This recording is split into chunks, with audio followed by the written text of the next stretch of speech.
ദൈവത്തിൻ്റെ അതിപരിശുദ്ധ നാമം വാഴ്ത്തപ്പെടുമാറാകട്ടെ. General Bible quiz questions and answers. General Bible quiz ചോദ്യങ്ങളും ഉത്തരങ്ങളും. ബൈബിളിലെ ഏറ്റവും നീളം കൂടിയ പേര് ആരുടെയാണ്? ബൈബിളിലെ ഏറ്റവും നീളം കൂടിയ പേര് ആരുടെയാണ്? മഹേർ ഷാലാൽ ഹാഷ് ബസ്. ബൈബിളിലെ ഏറ്റവും നീളം കൂടിയ പേര് മഹേർ ഷാലാൽ ഹാഷ് ബസ്. ചോദ്യം നമ്പർ 2. നോഹയും കനാനും തമ്മിലുള്ള ബന്ധം എന്ത്?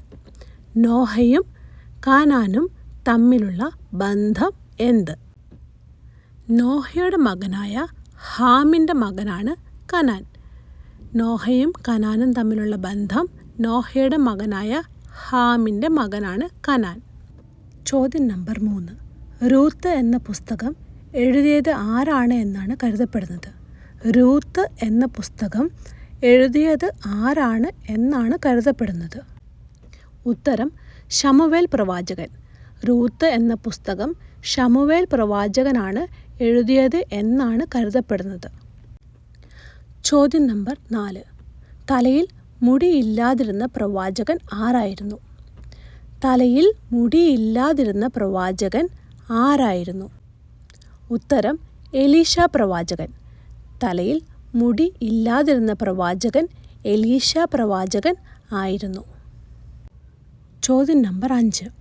അപ്പനും അമ്മയും വല്യപ്പനും മരിച്ച ദിവസമാണ് ഞാൻ ജനിച്ചത്. ആരാണ് ഞാൻ? എൻ്റെ അപ്പനും അമ്മയും വല്യപ്പനും മരിച്ച ദിവസമാണ് ഞാൻ ജനിച്ചത്.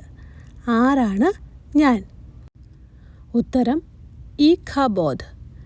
അപ്പനും അമ്മയും വല്യപ്പനും മരിച്ച ദിവസം ജനിച്ചത് ഈഖാബോദാണ്. അടുത്ത കുറച്ച് ക്വസ്റ്റ്യൻസുമായി നമുക്ക് വീണ്ടും കാണാം. ദൈവതിരുനാമം മാത്രം മഹത്വപ്പെടുമാറാകട്ടെ. ആമേൻ. Praise the Lord.